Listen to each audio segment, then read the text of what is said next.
David, I said combative. I should have added the word intellectually combative and also the word deeply courteous.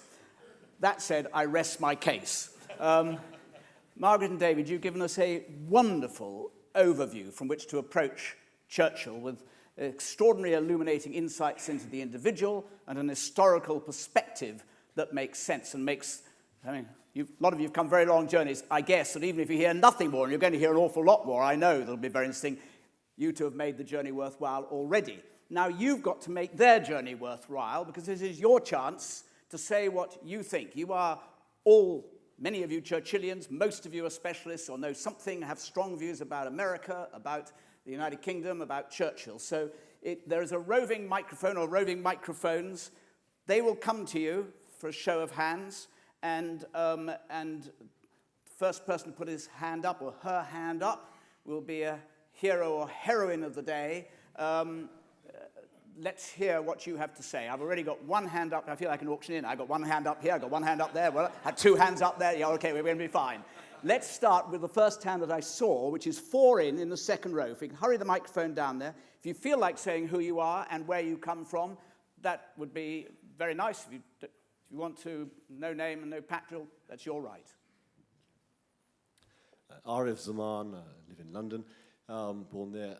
The question I just want to ask really comes from something I heard, I don't want to preempt Boris later this morning, but something I've heard him say about Churchill's legacy, which I think is interesting. And he said something along the lines of, I'm paraphrasing, he talked about Churchill's vision for Britain being at this sort of center of a player in Europe. Clearly, that was something that was very important to him after 45 in terms of Europe's future.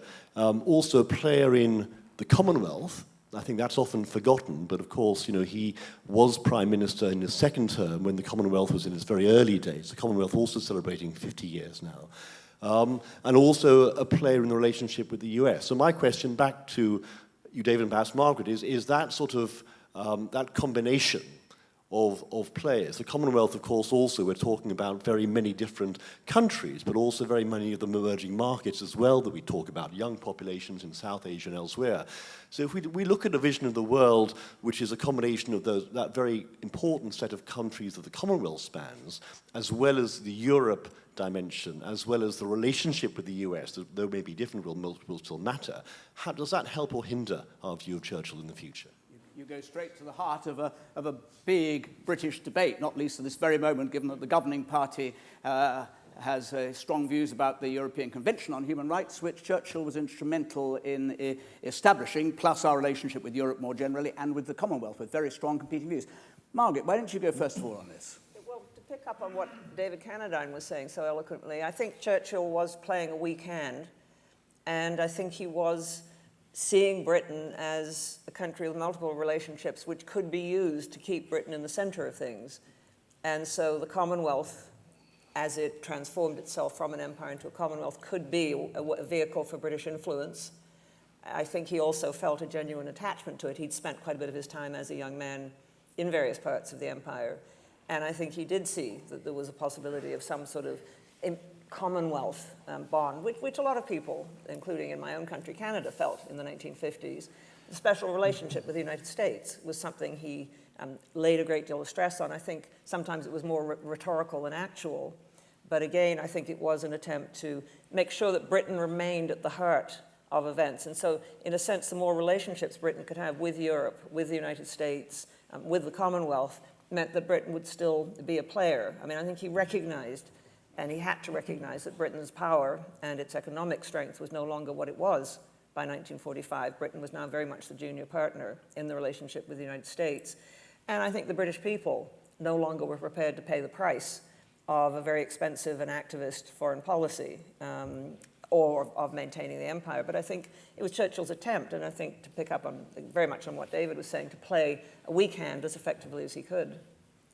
David, one David Miliband this day is reported as being highly critical of the coalition government, our last government's role in international affairs, backing out Syria used as an example, and also noting that we contribute very little to the UN peacekeeping force. The UN, of course, established during the war by joint action from the United States and Britain.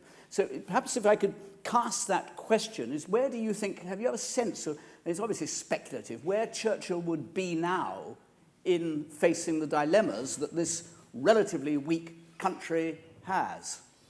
Well, I think, I'm sure Boris will be able to answer the questions when we'll get to his instalment later. I think it's important when one asks the question, what would Churchill have said or done, to heed Mary Solmes's warning that one of the ways in which Churchill was such an extraordinary and original and unique figure was you never could be quite sure what he would say. And that it would to try to second-guess Churchill's mental processes was never a good idea, because they were probably faster and certainly cleverer than most other people, so I'm certainly not going to try to compete in that league myself. I mean, I think that, and of course, as always, I find myself completely in agreement with Margaret. I mean, I think if we take the three circles, Europe, the Commonwealth, and the United States, Churchill was, I think, post-1945, and certainly from 1951 to 5, when he adumbrated these arguments, the three overlapping spheres, which Britain uniquely was involved in all of them. He was trying to find, a role for Britain, a diminished Britain in a post-war world, and he was well aware that Britain was diminishing, and he didn't really like that, and was trying to work out how Britain could reposition itself still to be, if not one of the two great powers, at least perhaps the third-ranking power. And those issues, relations with Europe, relations with the Commonwealth, relations with the United States, are, of course, the issues by which British foreign policy has been preoccupied ever since. And I think that all one can say at the moment is that Britain's relations with Europe seem to be more vexed than ever. Britain's relations with the Commonwealth don't seem to be as important as they were in Churchill's time, and Britain's relations with America are certainly not as important to America as they were in Churchill's time. Now, how far all of this is because Britain inexorably diminishes as a player on the global scene, and how far it's because Britain's external affairs have not been well managed by a succession of prime ministers and foreign secretaries, Margaret's point about broader circumstances and individual contributions, it's not, I think, for me to say, but I think that one of the many ways in which the rhetoric, if I can, as it were, embellish the low level of discourse at the last election campaign with that word, one of the ways in which the rhetoric was rather dismaying is that apart from are we in or out of Europe, there was almost no interest in discussing Britain's place in the world. We've kind of given up on that. Now, that may be right or it may be wrong. There may be people to blame. It may be unavoidable.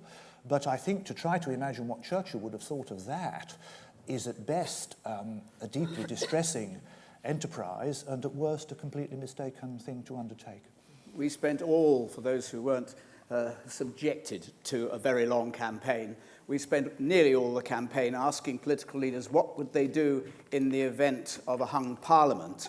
And we ended up with a Conservative majority of 12, which just shows how useful my trade can and cannot be. You, sir, wanted to come in, yes?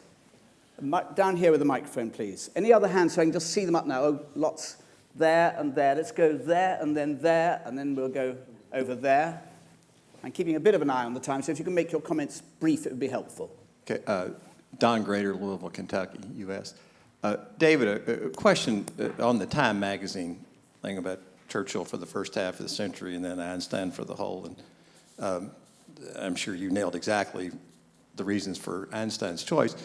But my question is that a legitimate way, if we could divorce ourselves from Time magazine's individual standards for their selection, but look in terms of judging historical figures as great, poor, evil, good, etc., is that a legitimate way to look at a figure from the past by the standards of the year 2000 or 1999?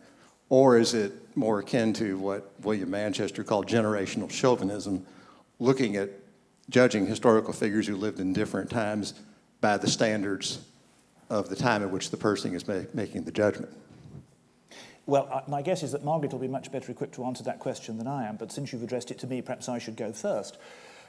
I mean, I don't, on the whole, personally sympathise with the notion of handing out brownie points and, as it were, doing world rankings of historical figures. That certainly doesn't seem to me to be what the job of a historian is to do. And I'm not, on the whole, comfortable with saying, who was the greatest Briton, who was the greatest athlete, who was the greatest composer, whatever. I mean, I just don't find that a helpful or healthy way to think about people from the past. So I'm not suggesting in quoting those examples that, as it were, I agree with that process or necessarily with those judgments. I was merely using those to exemplify shifts in sensibilities. I ought also to say, of course, that Churchill himself was very well aware that with the lengthening perspective of history, views change. And he spoke, of course, very eloquently about that in that marvellous eulogy of Neville Chamberlain he delivered late in 1940. So, I mean, in a sense, I don't disagree with your question because I wasn't trying to do what your question might be trying to get me to say, as it were. In that I don't agree with doing that, and I wasn't doing that. I was merely quoting Time magazine. Just pause a second. Go on, come on, put the microphone up so we can hear you. No, I didn't mean to imply that you were, but to me it raised that obvious point that the people making the Time magazine selection at the end of the century seemed to me to be applying their own personal perspective and not judging, in this case, Churchill by the times in which he lived. So I just wondered if that was legitimate. You're sort of saying how useful a historian. I'm not saying you're saying.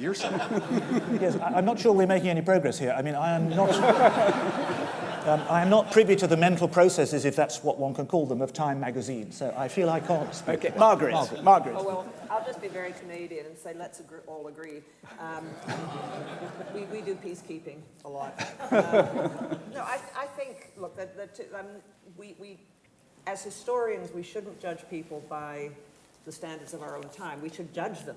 I mean, we should look at the evidence. We should try and assess their importance in events in the past. We should, if we want, we can try and assess the ways in which they may have affected the present in which we live. But I don't think we're acting as some sort of tribunal, as David said, handing out brownie points and saying, you know, we tick you off, Genghis Khan, because you were really bad on the woman issue. That doesn't make much sense. So I think what we do is try and evaluate, and I agree with David. I've been doing these rankings, and quite frankly, whenever I see the 10 most important Canadians or the 10 most important British, they're always rock stars I've never heard of. So I always feel completely out of it anyway. That means they are the most important people. Yeah, there's a whole list, the ridiculous lists that are drawn up the whole time. Presumably someone's sitting there in some newspaper office or elsewhere, drawing up a list either on the amount of money that they suspect someone has or doesn't have, and usually they're wrong about that, or on their influence. And you think, well, on influence on whom, by what criteria, what standards, etc. Sorry, you want to pursue it, I know, but I'm not going to let you pursue it any longer, I'm afraid so, because I'm going to go over here. Where are we? There. I'm Chuck Ehrlich from San Francisco. A couple of quickies here, I hope. Particularly Sir David. It seems to me that Churchill today would be a different person than he was then, but Churchill was always very adaptable, and I think we're missing that in a way. In the 50s, he was very concerned about World War and about nuclear disarmament, or at least a nuclear detente. And I think today, if he were still alive, he would be reacting to today's circumstances. And I'm interested in your response to that. And a second quick question about what one can learn from Churchill, not only playing a weak hand, there's a marvelous passage in my early life about don't go to war until you figured out that everything's going to go wrong. And I suspect if George Bush had read that following up on Margaret's point, things might have been very different. Well, it's certainly true. One of the Churchills who is not often invoked, least of all by over-testosteroned neocons in America, is the Churchill who said, George Orr is almost always better than war. And as one of the greatest speakers and war leaders, he was well placed to compare the relative effectiveness of those methods in a way that few other people are. Churchill was more adaptable than some people think, and it's certainly true that the great endeavour of his later years as Prime Minister from 1951 to 55 was that he brooded on the terrible consequences of the hydrogen bomb, about which, of course, he spoke very eloquently, and the last great enterprise of his public life is to try to broker a deal between America and Russia, because he believes that in the end they will have to come to terms. The problem was that America and Russia at that point didn't want to come to terms, and there was nothing he could do about that, and if they had wanted to come to terms, they wouldn't have needed him to make it happen. But Churchill's instincts that ought to happen, I think, were certainly right, and to that extent I think it's certainly true that although he was a child of the late Victorian era, with many of the time-bound presumptions of that period, he was also a figure who, in some ways, not others, did indeed constantly keep up to date and have a sense of the future. He once told Jock Colville that he thought that the Cold War, that Jock Colville would live to see the end of the Cold War, and I think Colville died just before it ended. So Churchill was good in some ways at understanding the present and at seeing into the future. And certainly the last phase of his political career as Prime Minister was, I think, a much more important and admirable one than it's often given credit for, because everybody focuses, as indeed I did in my own talk, on 1940 to 45. Margaret, do you want to add? No, I don't think so. Okay. There was down here, just Jock Colville, for those who aren't familiar with him, was his private secretary all through the war and afterwards, and wrote illuminating and entertaining diaries on the basis of it. I said down here and then back there. So down, sorry, I better stick to the order, otherwise I'll be hung, drawn, and whatever. You're back. No, in this front row here. Andrew Nahum, I'm from the Science Museum. I'd like to turn a little to what Churchill thought he was fighting. I really mean the moral and ideological qualities of Nazism. You talked about the end of British power, really, and British succession, and one could argue that, in a sense, British preeminence was sacrificed to a moral objective of Churchill in fighting Nazism. How did Churchill characterize Nazism, and why did he feel it was so uniquely threatening, given perhaps that a deal was on the table to allow Britain to retain the empire and run its existing status quo if it sacrificed Central European hegemony? Margaret. Well, I don't think he ever thought the deal was on the table. I think he thought rightly that Hitler would promise the sun and the moon and then do exactly what he wanted, that Hitler was not to be trusted. He'd shown that very clearly throughout the 1930s. And I think he saw, and in some ways he was, I think, thinking as a traditional British statesman, that no British government has ever wanted to see a single hostile power dominating the continent of Europe. They didn't want Napoleon dominating it. They didn't want Louis XIV dominating before him. They didn't want Kaiser Wilhelm's Germany dominating it, because they saw it as a real challenge to Britain's strategic and economic interests and to the security of the home islands. And so I think he found Hitler loathsome. He found him completely untrustworthy, and I think he felt that any deal offered was not worth taking, because Hitler would not, as he had shown very clearly with Czechoslovakia, he would promise all sorts of things and then go ahead and break those promises without a second thought. I mean, the dilemma for Churchill, of course, was that in order to defeat Hitler, he had to ally himself with an equally abhorrent dictatorship in the form of the Soviet Union. But I think he quite wisely calculated that you have to take the lesser of two evils. And the Soviet Union was further away. It was perhaps less directly threatening to Britain. It certainly was less directly threatening to Britain than Hitler's Germany. But I think he absolutely rightly thought there wasn't a real deal on offer. Thank you very much. I'll move on, Dave. Yeah, That's sure, right, sure, because yeah. of the time. It's the gentleman who's just on the edge, about 6 rows back. Are there any, just so I know, have I been too gender specific here inadvertently? Because it'd be very good to hear from those who are in the Mary Soames mould who would like to speak. Anyway. Thank you. The presentations this morning have been absolutely wonderful. And the thing that is coming across to me is what I think we've all known in one sense or another, but is the multi-ordinal, the multifaceted character of this man, the personality. But my question, the one that emerged in my mind in terms of the weak hand comment, in terms of some of the other comments, he was Churchill as a psychologist. And what kind of a psychologist was he? What was the degree of insight that he brought in understanding? The word adaptable was also used. What kind of insight did he bring to these personalities in terms of trying to size them up, figure them out? How correct was he? And what kind of a psychologist was he? David? Well, I'm not sure I'm all that well equipped to answer that.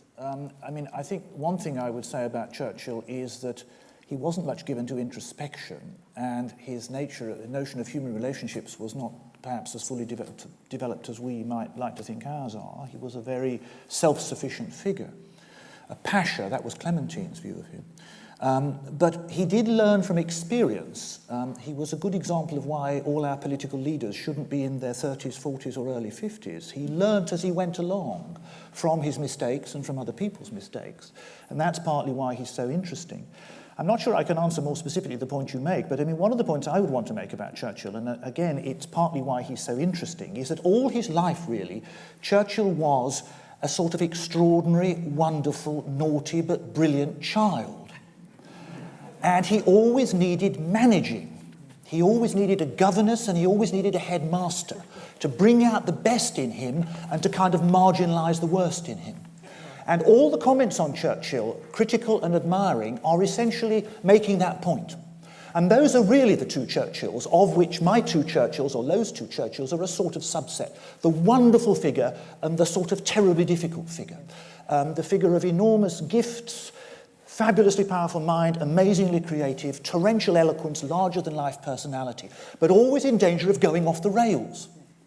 And that's what everybody knows Churchill to be. And the problem with Churchill was how you brought out the brilliant stuff and managed the non-brilliant stuff. And the two people in his life who are wonderful at that are domestically Clementine and in public life Alan Brooke. Yes. And that's really one of the other ways. This was going to be the other talk I would have given this morning. Those are the real two Churchills, and those were the people who managed him.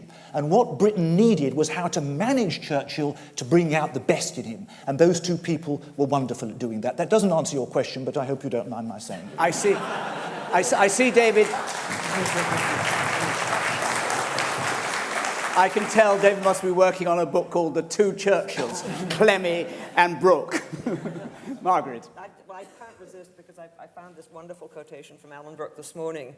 I've been reading the latest edition of his diaries, which are terrific because it's put in all the stuff that Arthur Bryant left out. And he wrote in 1944, without him, Churchill, England was lost for a certainty. With him, England has been on the verge of disaster time and again. And, you know, I think it absolutely captures that. And Alan Brooke said to one of the American generals, he said, we don't tell Churchill things that we don't want him to get engaged in because it always causes trouble. I mean, it was managing. And I think Alan Brooke is really a neglected figure.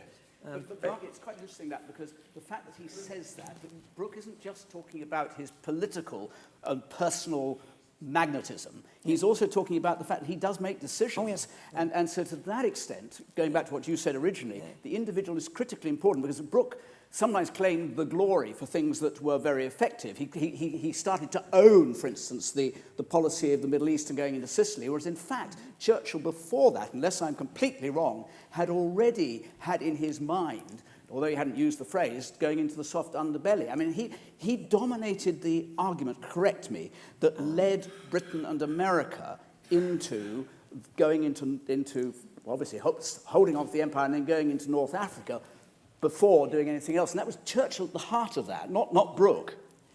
Am I wrong? Well, it was partly a matter of timing. When did you go? And I think Churchill wanted to go prematurely into Sicily. He interfered with his generals in North Africa, not always in a helpful way. Dreadfully. And I think Alan Brooke sympathized with the greater strategic objectives, but recognized that you had to be prepared properly. Otherwise, you'd have a disaster and you'd lose a lot of troops and a lot of equipment, like Crete, that you couldn't afford to lose. Sorry. I've only got time for one more, so it's like you're running, everyone needs coffee and other things. I'm going to play blind person's buff. Is there someone over there? There is, down here. Could you wait? You've got a great voice, but just wait for the microphone, just in case it doesn't reach. Thank you.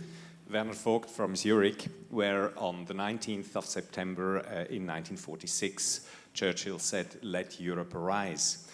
How do you assess his European post-war policies? Because pro-Europeans and anti-Europeans can claim him for them. And do. Who would like to, first of all? Margaret, you're looking down, so I think you shall. Okay. No, well, I think this is, again, very much the nature of Churchill, that people of all different political persuasions and viewpoints will claim his mantle. I mean, George Bush Jr. was constantly comparing himself to Churchill. when he decided to go into Iraq. He said it's the sort of thing Churchill would have done, same sort of thing as Churchill was doing in May 1940. You have to be prepared to make the strong decisions. So I think Churchill was very conscious that Britain was a world power and saw Britain very much as having global interests, but recognized quite rightly, which is one of the reasons he was prepared to deal with de Gaulle, even though de Gaulle drove him to distraction, recognized quite rightly that Britain had to deal with its European neighbors. And of course, it was the British who pushed for France to have a seat on the UN Security Council and to be fully participant in the post-war organizations. And so I think Churchill was, prepared to deal with Europe. I think was always, however, wanting to keep a free hand for Britain in other ways. David?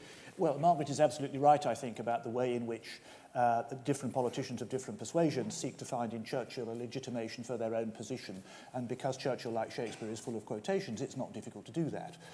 We shall no doubt get an example of that brilliantly done in the next hour, which will be Boris Johnson, Winston Churchill, his minor part in my brilliant career.